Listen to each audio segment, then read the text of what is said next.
மத்திய அமெரிக்க நாடான கவுதமாலாவில் சிறை கைதிகள் கலவரத்தில் ஈடுபட்டு 46 காவலர்களை பிணை கைதிகளாக பிடித்தனர். சிறையில் தங்களுக்கு பல்வேறு சலுகைகள் கோரி கைதிகள் இந்நடவடிக்கையை மேற்கொண்டனர். 3 சிறைகளில் ஒரே நேரத்தில் கலவரம் நடைபெற்றது. மெத்தைகளை கொளுத்திய கைதிகள் கண்காணிப்பு கோபுரத்தையும் தங்கள் கண்காணிப்பில் கொண்டு வந்தனர். கைதிகளிடமிருந்து சிறையை மீட்டு பிணை கைதிகளை விடுவிக்கும் பணியில் காவல்துறை ஈடுபட்டுள்ளது. இக்கலவரத்தின் பின்னணியில் பயங்கரவாதிகள் இருப்பதாக தெரிவித்துள்ள உள்துறை அமைச்சர் கைதிகளின் கோரிக்கையை ஏற்கப் போவது இல்லை என்று திட்டவட்டமாக தெரிவித்தார்.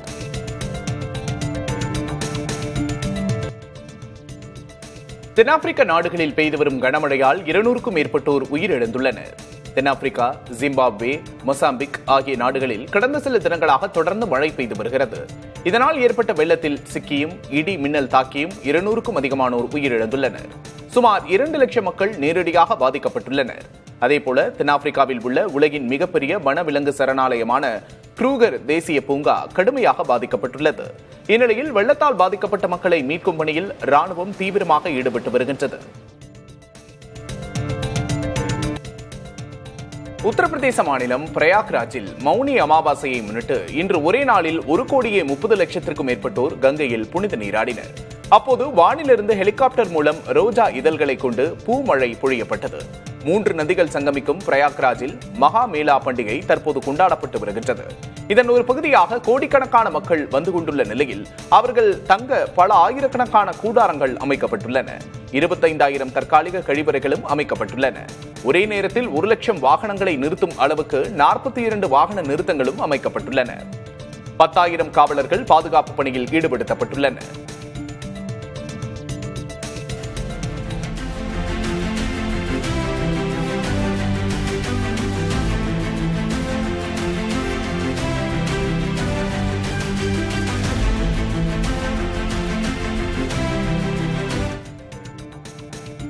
டெல்லியில் காற்று மாசு மிக மோசமான நிலையில் நீடிப்பதால் மக்கள் கடும் பாதிப்புக்கு ஆளாகியுள்ளனர். காற்றின் தரக்குறியீடு 439 பதிவான நிலையில் காற்று மாசை கட்டுப்படுத்தும் முயற்சியாக டெல்லி மற்றும் சுற்றுவட்டார பகுதிகளில் 4ஆம் கட்ட தடுப்பு நடவடிக்கை அமல்படுத்தப்பட்டிருக்கிறது. இதனிடையே தலைநகரில் இன்று காலை கடும் குளிரோடு பனிமூட்டம் நிலவியது. குறைந்தபட்ச வெப்பநிலையாக 5.3 டிகிரி செல்சியஸ் பதிவானது. இது நடப்பு சீசனின் இயல்பான வெப்பநிலையை விட 2.3 டிகிரி செல்சியஸ் குறைவாகும்.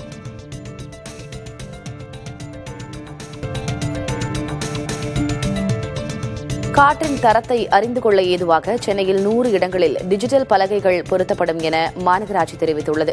அந்த வகையில் சென்னையில் உள்ள 15 மண்டலங்களில் காற்றின் தரம் குறித்து பொதுமக்கள் தெரிந்து கொள்வதற்காக டிஜிட்டல் பலகைகள் அமைக்கப்பட உள்ளன. அதன்படி சோதனை அடிப்படையில் மாநகராட்சி ரிப்பன் கட்டட நுழைவு வாயில் அருகே டிஜிட்டல் பலகை பொருத்தப்பட்டுள்ளது.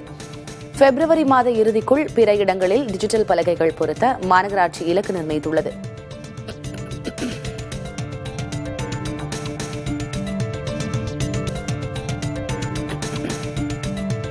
கிரீன்லாந்து விவகாரத்தில் ட்ரம்ப் விதிக்க உள்ள வரிக்கு ஐரோப்பிய நாடுகளிடையே கடும் எதிர்ப்பு எழுந்துள்ளது.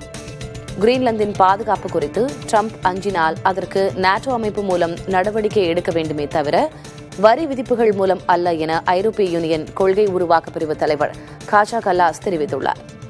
ட்ரம்பின் முடிவால் ரஷ்யாவும் சீனாவும் தான் பலன் பெறும் என்றும் பாதிப்பு அமெரிக்காவுக்கும் ஐரோப்பிய யூனியனுக்கும் மட்டுமே என்றும் காஜா கல்லாஸ் கூறியுள்ளார்.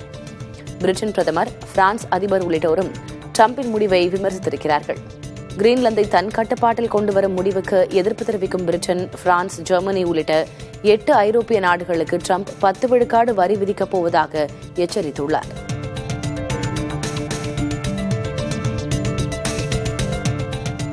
அமெரிக்காவின் அடுத்தடுத்த வரி விதிப்புகளால் அரண்டு போயுள்ள பிற நாடுகள் தங்களுக்குள் வர்த்தக ஒப்பந்தங்களை ஏற்படுத்தி மாற்றுப்பாதையில் பயணிக்க முற்பட்டுள்ளன. இவ்வரிசையில் ஐரோப்பிய யூனியன் தென் அமெரிக்க நாடுகளுக்கிடையே தடையற்ற வர்த்தக ஒப்பந்தம் கையெழுத்தாகியுள்ளது. வரலாற்று சிறப்புமிக்க இந்த உடன்படிக்கை மூலம் ஐரோப்பிய நாடுகளுக்கும் தென் அமெரிக்க நாடுகளுக்கும் இடையிலான வணிகம் பெருகும். அதே நேரம் ஏற்றுமதி இறக்குமதிக்காக இந்நாடுகள் அமெரிக்காவை சார்ந்திருக்க வேண்டிய நிலை வெகுவாக குறையும். இந்தியாவும் பிரிட்டன், நியூசிலாந்து ஆகிய நாடுகளுடன் தடையற்ற வர்த்தக ஒப்பந்தத்தை ஏற்படுத்திக் கொண்டுள்ளது. அடுத்த ஐரோப்பிய யூனியனுடனும் இந்தியா இதுபோன்ற ஒப்பந்தம் செய்து கொள்ள உள்ளது. இது இந்தியா மேற்கொள்ளும் மிகப்பெரிய ஒப்பந்தமாக இருக்கும் என வர்த்தகத்துறை அமைச்சர் பியூஷ் கோயல் தெரிவித்துள்ளார். சீனாவும் கனடாவும் தடையற்ற வர்த்தக ஒப்பந்தத்தில் கையெழுத்திட உள்ளன. இதுபோன்ற ஒப்பந்தங்களால் வர்த்தக உலகில் அமெரிக்காவின் முக்கியத்துவம் குறையும் என எதிர்பார்க்கப்படுகிறது.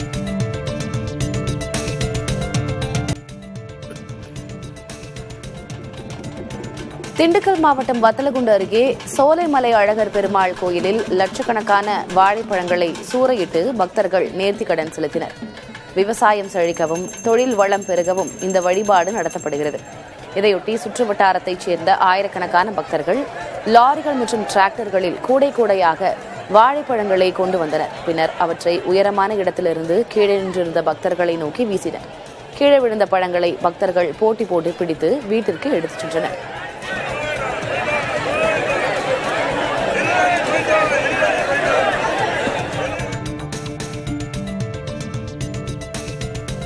நெல்லை மாவட்டம் விசுவாசபுரத்தில் பொங்கல் விழாவையொட்டி பல்வேறு பாரம்பரிய விளையாட்டுப் போட்டிகள் நடைபெற்றன. குடம் தூக்கும் போட்டி, உரல் தூக்கும் போட்டி உள்ளிட்டவற்றில் பங்கேற்ற பெண்கள் தங்கள் வலிமையை வெளிப்படுத்தி அசத்தினர். கயிறிழுக்கும் போட்டி, இளவட்டக்கல் தூக்கும் போட்டி, வழுக்குமரம் ஏறும் போட்டிகளில் ஏராளமான இளைஞர்கள் பங்கேற்று விளையாடினர். புதுக்கோட்டை மாவட்டம் திருவாப்பாடி கிராமத்தில் 71ஆம் ஆண்டு மாட்டு வண்டி பந்தயம் நடைபெற்றது. பெரிய மாடு, நடுமாடு என 4 பிரிவுகளாக நடைபெற்ற போட்டியில் தேனி, சிவகங்கை உள்ளிட்ட மாவட்டங்களைச் சேர்ந்த 100க்கும் மேற்பட்ட மாட்டு வண்டிகள் பங்கேற்றன. சீறி பாய்ந்து சென்ற மாட்டு வண்டிகளை சாலையில் இருபுறமும் கூடியிருந்த பொதுமக்கள் கண்டுகளித்தனர். பந்தயத்தில் வெற்றி பெற்றவர்களுக்கு கோப்பைகள் மற்றும் ரொக்க பரிசுகள் வழங்கப்பட்டன.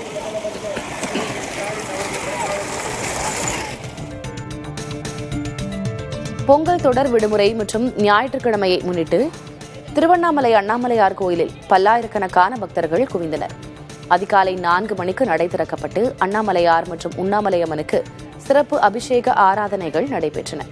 தமிழகம் மட்டுமின்றி ஆந்திரா, கர்நாடகா உள்ளிட்ட அண்டை மாநிலங்களிலிருந்தும் ஆயிரக்கணக்கான பக்தர்கள் வருகை இருந்ததால் இலவச தரிசனத்திற்கு 6 மணி நேரமும் கட்டண தரிசனத்திற்கு 5 மணி நேரமும் காத்திருக்க வேண்டிய சூழல் நிலவியது. பக்தர்களின் வசதிக்காக குடிநீர், நீர்மோர் உள்ளிட்ட அடிப்படை வசதிகளை கோயில் நிர்வாகம் செய்திருந்தது. சென்னை விக்டோரியா அரங்கை புகைப்படம் எடுக்க மாநகராட்சி அனுமதி வழங்கியதால் ஏராளமான புகைப்பட கலைஞர்கள் ஆர்வத்துடன் பல்வேறு கோணங்களில் அரங்கின் அழகை நிழற்படமாக பதிவு செய்தனர். சென்னையின் அடையாளங்களில் ஒன்றான 137 ஆண்டுகள் பழமை வாய்ந்த விக்டோரியா பொது அரங்கம் அண்மையில் புனரமைக்கப்பட்டு முதலமைச்சரால் திறந்து வைக்கப்பட்டது. பொங்கல் விடுமுறையொட்டி அரங்கின் கலைநயத்தை ஆவணப்படுத்தும் வகையில் ஓவியர்கள் மற்றும் புகைப்பட கலைஞர்களுக்கு சென்னை மாநகராட்சி சிறப்பு அனுமதி வழங்கியது. இதன் ஒரு பகுதியாக நடைபெற்ற நிகழ்வில் 100க்கும் மேற்பட்ட புகைப்பட கலைஞர்கள் பங்கேற்றனர். நவீன கேமராக்கள் மற்றும் பல்வேறு தொழில்நுட்பங்களை பயன்படுத்தி அரங்கின் தூண்கள், வளைவுகள் மற்றும் பழமை மாறாத அழகினை அவர்கள் படம் பிடித்தனர்.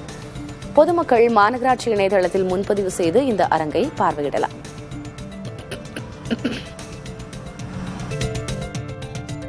காஞ்சிபுரத்தில் தலைக்கவசம் அணியாமல் சென்ற வாகன ஓட்டிகளுக்கு காவலர்கள் அபராதத்தோடு திருக்குறள் சொல்ல வைத்தனர்.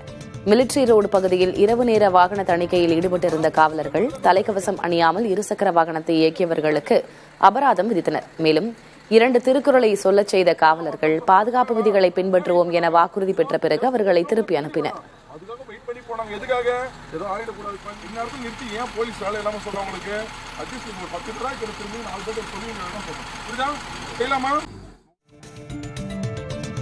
திருவண்ணாமலை அண்ணாமலையார் கோயிலில் நடிகர் ரவி மோகன் தனது தோழி கெனிஷாவுடன் சுவாமி தரிசனம் செய்தார். முன்னதாக சம்பந்த விநாயகரை வணங்கிய அவர் அதனைத் தொடர்ந்து உண்ணாமலை உடனாகிய அண்ணாமலையாருக்கு நடைபெற்ற சிறப்பு அபிஷேகத்தில் கலந்து கொண்டு சுவாமி தரிசனம் செய்தார். கோயிலுக்கு வந்திருந்த நடிகர் ரவி மோகனுடன் அவரது ரசிகர்கள் புகைப்படம் எடுக்க முண்டியடித்ததால் சிறிது நேரம் பரபரப்பு ஏற்பட்டது.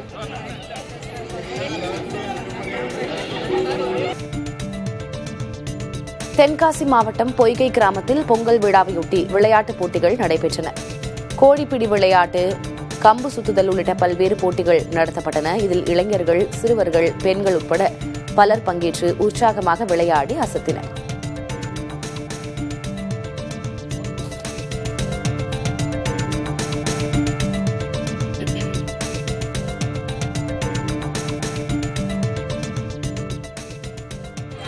கோவை மாவட்டம் பொள்ளாச்சி அருகே புகழ்பெற்ற ஆனைமலை வாசாணியம்மன் கோயில் குண்டம் திருவிழா கொடியேற்றத்துடன் கோலாகலமாக தொடங்கியது. சர்க்கார்பதி வனப்பகுதியிலிருந்து கொண்டுவரப்பட்ட 81 அடி உயர மூங்கில் கம்பத்திற்கு உப்பாற்றங்கரையில் சிறப்பு பூஜைகள் செய்யப்பட்டன. பின்னர் பக்தர்கள் மேளதாளங்கள் முழங்க கம்பத்தை தோளில் சுமந்து வந்து ராஜகோபுரம் முன்பு நட்டு பக்தி பரவசத்தோடு கொடியேற்றினர். இந்நிகழ்வில் கோவை, திருப்பூர் உள்ளிட்ட பல்வேறு மாவட்டங்களில் இருந்து ஆயிரக்கணக்கான பக்தர்கள் கலந்து கொண்டு வழிபாடு செய்தனர். திருவிழாவின் முக்கிய நிகழ்வான மயான பூஜை ஜனவரி 31ஆம் தேதியும், சிகர நிகழ்ச்சியான குண்டம் இறங்குதல் பிப்ரவரி 3ஆம் தேதியும் நடைபெறவுள்ளது.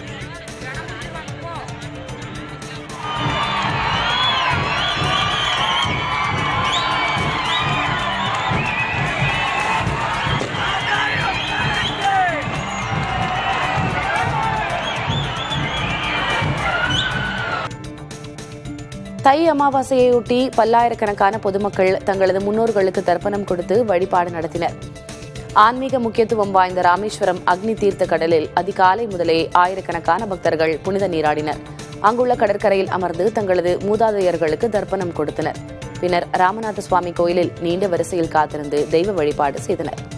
நெல்லை மாவட்டம் பாபநாசம் தாமிரபரணி ஆற்றில் புனித நீராடிய மக்கள் மறைந்த முன்னோர்களின் நினைவாக பிண்டம் வைத்து வணங்கி அதனை ஆற்றில் கரைத்தனர். கோடியக்கரையில் அதிகாலையிலிருந்தே கடும் குளிரையும் பொருட்படுத்தாமல் முன்னோர்களுக்கு தர்ப்பணம் செய்து மக்கள் கடலில் புனித நீராடினர். தென்காசி மாவட்டம் குற்றாலம் அருவிக்கரையிலும் ஏராளமானோர் தர்ப்பணம் கொடுத்து வழிபாடு நடத்தினர்.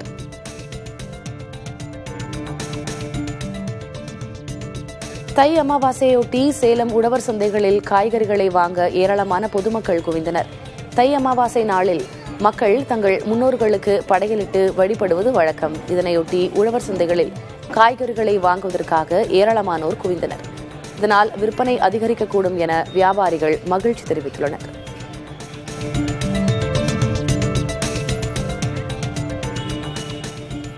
திண்டுக்கல் மாவட்டம் வேடச்சந்தூர் அருகே புனித அந்தோனியார் பேராலய திருவிழாவில் மத நல்லிணக்கத்தை பறைசாற்றும் விதமாக 600க்கும் மேற்பட்ட கிறிஸ்தவர்கள் அங்க பிரதட்சணம் செய்து நேர்த்திக்கடன் செலுத்தினர். பேராயர் தாமஸ் பால்சாமி தலைமையில் கொடியேற்றத்துடன் தொடங்கிய இவ்விழாவில் செண்டை மேளம் முழங்க குழந்தை இயேசுவின் சுரூபம் ஊர்வலமாக அழைத்து வரப்பட்டது. 7 நாட்கள் விரதமிருந்த பக்தர்கள் ஆலய வளாகத்தை சுற்றி உருண்டு வந்து தங்களின் நேர்த்திக்கடனை நிறைவேற்றினர்.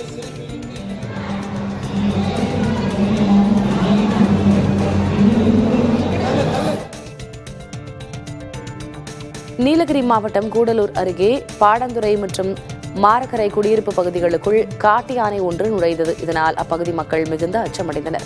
தகவல் அறிந்து உடனடியாக சம்பவ இடத்திற்கு விரைந்த வனத்துறையினர் பொதுமக்கள் உதவியோடு பட்டாசுகளை வெடித்தும் சத்தமிட்டும் யானையை அடர்ந்த வனப்பகுதிக்குள் விரட்டும் பணியில் ஈடுபட்டனர்.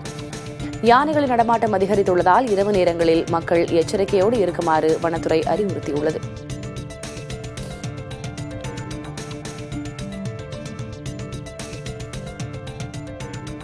கோவை புறநகர் காக்காச்சாவடி பகுதியில் நடைபெற்ற பாஜகவின் தாமரை கோல திருவிழாவில் நடிகையும் கட்சியின் பிரமுகருமான நமிதா கலந்து கொண்டு மாட்டு வண்டியில் சவாரி செய்தார். முன்னதாக அதிமுகவின் நிறுவனர் எம்ஜிஆரின் திருவுருவப் படத்துக்கு மலர் தூவி மரியாதை செலுத்திய அவர் வள்ளிக்கும்மி நிகழ்ச்சிகளில் பங்கேற்று சிறுமிகளை உற்சாகப்படுத்தினார்.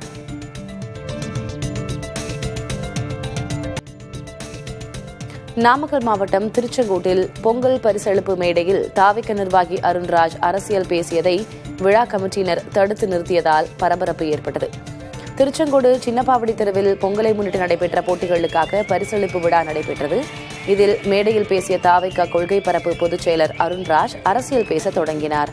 அப்போது குறுக்கிட்ட பொங்கல் விழா குழு தலைவர் இது பொது நிகழ்ச்சி என்பதால் பொங்கல் குறித்து மட்டும் பேசுமாறு அறிவுறுத்தினார். இதனையடுத்து அருண்ராஜ் வெற்றி பெற்றவர்களுக்கு வாழ்த்துக்களை கூறி தனது பேச்சை நிறைவு செய்தார்.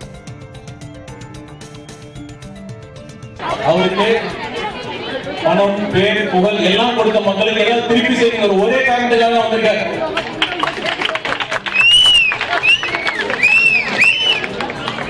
அதனால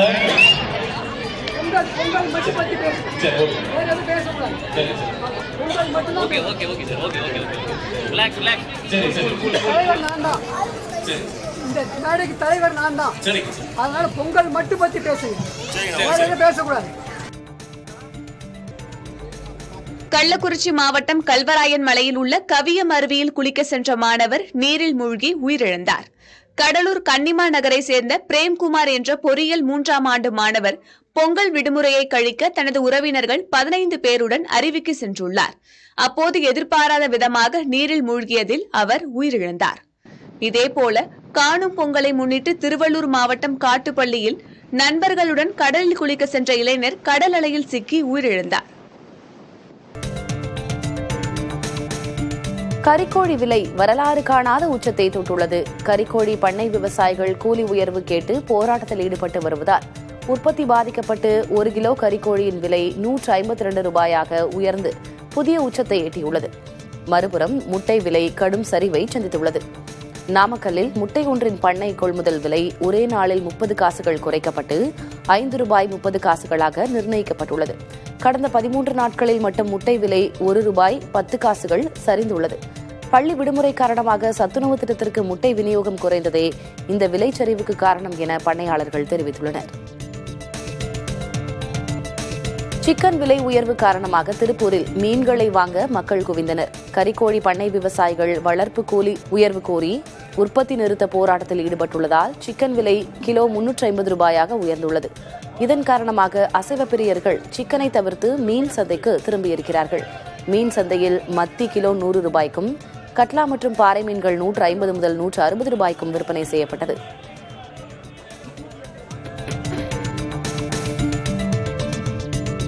அமாவாசை காரணமாக சென்னை காசிமேடு மீன் மார்க்கெட் களையிழந்து காணப்பட்டது. தொடர் விடுமுறை காரணமாக பெரும்பாலானோர் சொந்த ஊர்களுக்கு சென்றதாலும் அமாவாசை என்பதாலும் காசிமேடு மீன்பிடி துறைமுகத்துக்கு மக்கள் குறைந்த அளவே வந்தனர். மீன்கள் வரத்து அதிகரித்த போதிலும் பொதுமக்கள் மீன்களை வாங்க ஆர்வம் காட்டாததால் மீனவர்கள் கவலையடைந்தனர். அதே நேரம் இந்த வாரம் மீன்கள் விலையில் மாற்றம் ஏதும் இல்லை என்பதும் குறிப்பிடத்தக்கது.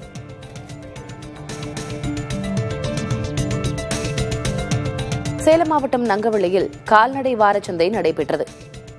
தருமபுரி, கிருஷ்ணகிரி, சேலம் உள்ளிட்ட பகுதிகளிலிருந்து ஏராளமான ஆடுகள் மற்றும் மாடுகள் விற்பனைக்கு கொண்டு வரப்பட்டன. 2 மணி நேரத்தில் சுமார் 1 கோடி ரூபாய் அளவுக்கு கால்நடைகள் விற்பனை செய்யப்பட்டதால் வியாபாரிகள் மகிழ்ச்சி அடைந்தனர்.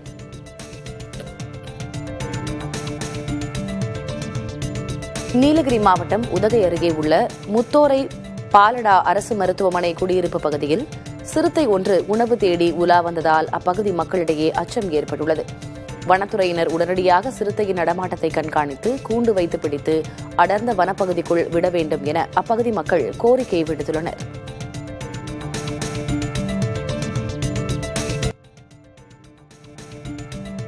மேட்டூர் அணையின் நீர்மட்டம் 97 அடிக்கும் கீழே சரிந்துள்ளது. காவிரி படுகை பாசனத்திற்காக கடந்த ஜூன் 12 முதல் திறக்கப்பட்டு வரும் தண்ணீர் வரும் ஜனவரி 28ஆம் தேதியோடு நிறுத்தப்பட உள்ளது. தற்போது அறுவடை பணிகள் தொடங்கிவிட்டதால் பாசனத்திற்கான நீரின் தேவை குறைந்துள்ளது. இதன் காரணமாக அணையிலிருந்து வினாடிக்கு 1000 கன அடி மட்டுமே தண்ணீர் திறக்கப்படுகிறது. அணைக்கான நீர்வரத்து வினாடிக்கு 66 கன அடியாக சற்று அதிகரித்த போதிலும் வரத்தை விட திறப்பு அதிகமாக இருப்பதால் நீர்மட்டம் தொடர்ந்து சரிந்து வருகிறது. திருவண்ணாமலை மாவட்டம் வந்தவாசி அடுத்த கொடநல்லூர் கிராமத்தில் காணும் பொங்கலை முன்னிட்டு முதன்முறையாக அர்ஜுனன் தபசு மரம் ஏறும் நிகழ்ச்சி மிகச் சிறப்பாக நடைபெற்றது.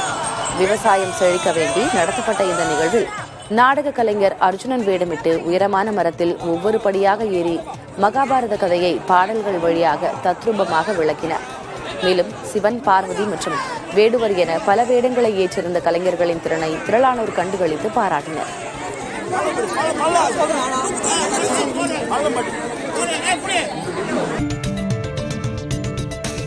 சென்னை கடற்கரை தாம்பரம் மார்க்கத்தில் இயக்கப்படும் ஏசி மின்சார ரயில் சேவையில் ஞாயிறுகளில் செய்யப்பட்ட நேர மாற்றம் அமலுக்கு வந்தது. அதன்படி ஞாயிறன்று 2 ஏசி மின்சார ரயில்களின் சேவை மாற்றி அமைக்கப்படுவதாக சென்னை ரயில்வே கோட்ட நிர்வாகம் தெரிவித்துள்ளது.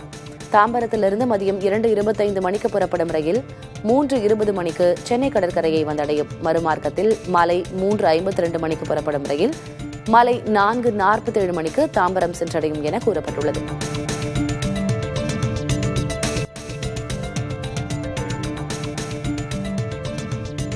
நடைபெற்று வரும் 49வது புத்தக காட்சியில் 3ஆம் பாலினத்தவர்களின் படைப்புகளுக்கென திருநங்கை பிரஸ் என்ற தனியரங்கம் அமைக்கப்பட்டு வாசகர்களிடையே பெரும் வரவேற்பை பெற்றுள்ளது.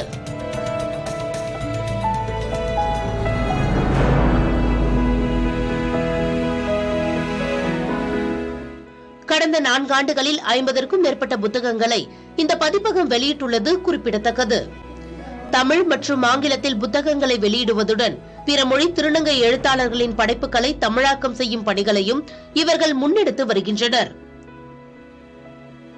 திருநங்கை எழுத்தாளர் ஸ்ரீ அக்ஷயா தனது முதல் நூலான கோவில்பட்டி டு சென்னை வழித்தடங்கள் குறித்து பேசுகையில், கடந்த ஆண்டு புத்தக காட்சி தந்த உத்வேகமே தன்னை எழுத தூண்டியதாக நெகிழ்ச்சியுடன் தெரிவித்தார். கடந்த ஒரு வருடமாக இதுக்கான மனத்துக்குள்ளே இருந்த வழிகளை எல்லாம் ஒரு எழுத்துக்களாக நான் வடிவமைச்சு எழுதியிருக்கிறேன். என்னுடைய புத்தகங்கள் பார்த்தீங்கன்னா கோவில்பட்டி டு சென்னை வழித்தடங்கள் புக்கு எழுதியிருக்கிறேன். அதாவது நான் அறியா பருவத்திலிருந்து இப்போ வரைக்குமே நான் திருநங்கை பதிப்பகத்தில் ஒரு மேனேஜராக வேலை பார்த்துக்கிட்டு இருக்கேன். இது வரைக்கும் எவ்வளோ வழிகளை கடந்து வந்திருக்குன்றதை பற்றி என்னோட புத்தகம் பேசுகிறது. ஆனால் இங்கே வந்துள்ள நிறைய வாசகர்கள் என்னுடைய புத்தகத்துக்கு ஆதரவு தெரிவித்திருக்காங்க. இன்னும் பல புத்தகங்கள் எழுதணும்னு நான் குறிப்பெடுத்து கொண்டு இருக்கிறேன். தங்கள் வாழ்வியல் அனுபவங்களையும் சிந்தனைகளையும் சமூகத்திடம் கொண்டு சேர்க்க எழுத்து ஒரு வலிமையான கருவியாக இருப்பதாக இந்த எழுத்தாளர்கள் கருதுகின்றனர். திருநங்கைகளின் படைப்புலக அங்கீகாரத்திற்கு இந்த அரங்கம் ஒரு முக்கிய மைல்கல்லாக அமைந்துள்ளது. புதிய தலைமுறைக்காக ஒளிப்பதிவாளர் சிவராஜுடன் செய்தியாளர் சுரேஷ்குமார்.